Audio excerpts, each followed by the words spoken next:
The last couple of months were actually really big for CRISPR.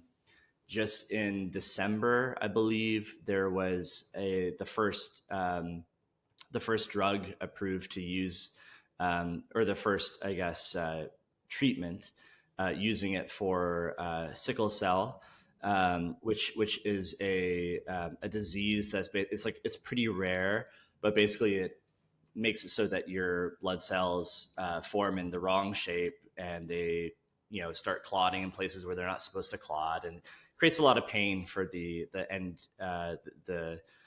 person that has it. And I'm not sure why, but from when you look at the literature in terms of companies that are working with CRISPR, it's been a primary focus for many different companies to develop treatments for sickle cell. And so I'm thinking that there must be something about it that's very fundamentally, fairly easy to tackle from that gene editing standpoint. It must just be there's a simple gene that just needs to be removed, and then all of a sudden your cells are forming normally.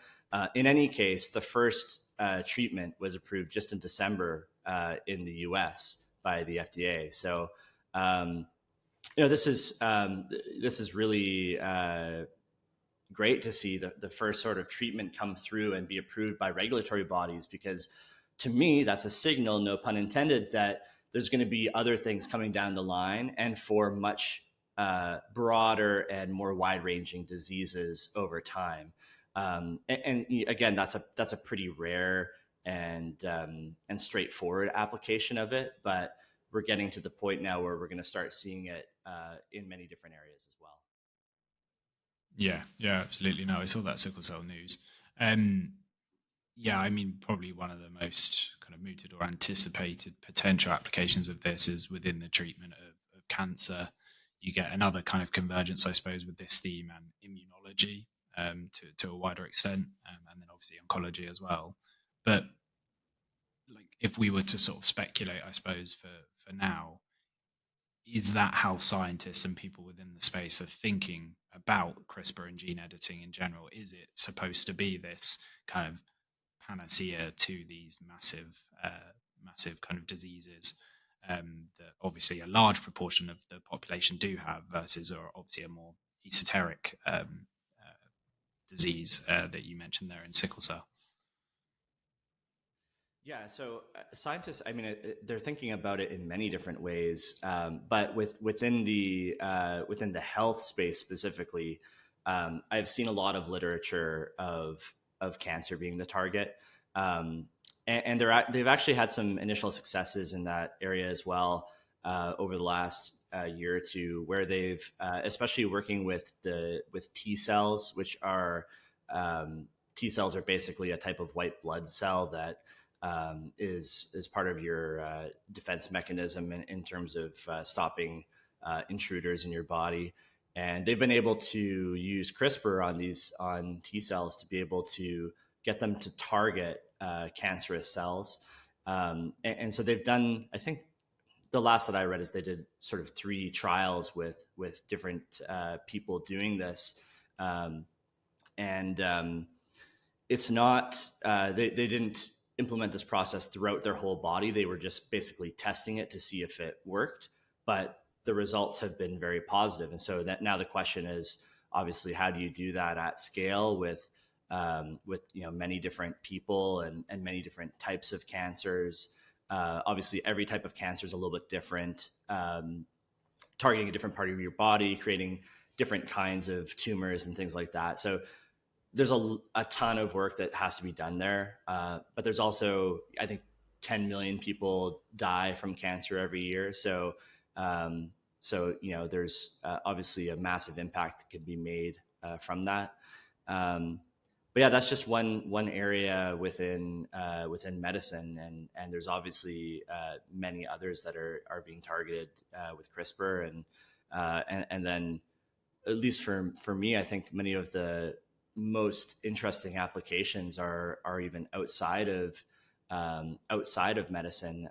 I mean, imagine being able to, from the perspective of, obviously we want people around the world to have nutritious, quality abundance in their food. Well, CRISPR is your way to get there, right? I mean, you can take you can look at food and create super nutritious, delicious crops that are creating with as much abundance as possible. And I mean, that's just to me such an and they can be resistant to pesticides and things like that. I mean, that's just so resistant to pests.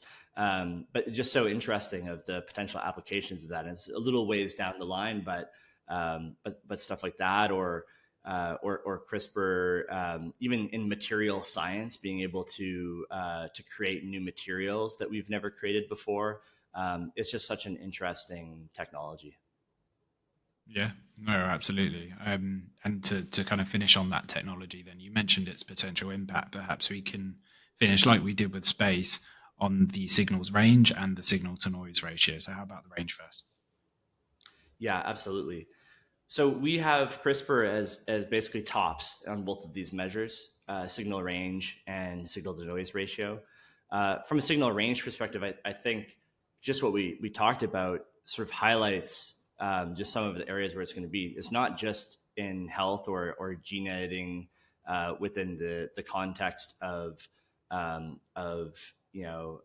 limiting disease or anything like that. I mean, we talked about its applications in agriculture or material science or any of these other areas. So in terms of signal range, in terms of what it's affecting, I think it's safe to say that our lives are going to be continually impacted by this technology going forward in many different ways. And, I think in 10 to 20 years, it's going to be hard to imagine the world without it. And so that's how wide ranging it is. Signal to noise ratio, we use for our signal in this piece, basically the cost of sequencing a human genome. And to me, this is really interesting because it's actually happened at a speed that's much faster than Moore's law. And so when we're looking at, when we're talking about sort of the exponential nature of technology and things like that, we're often talking about Moore's law, but this actually happened, faster. We went from estimated it was going to cost it cost in 2001 $100 million to sequence a human genome, and now we're bringing that cost down to less than $1,000, and that just kind of shows you the rate at which advancements are happening in this industry as a whole, and that of course is not CRISPR gene editing itself, but it shows that even in 2001, it was a massive endeavor just to even to be able to like process what a human genome looked like, and now we can do it for super cheap. So that shows you the speed at which this is moving. And so from signal to noise ratio, we think this is very clear, and there's not much that we've seen that goes against it.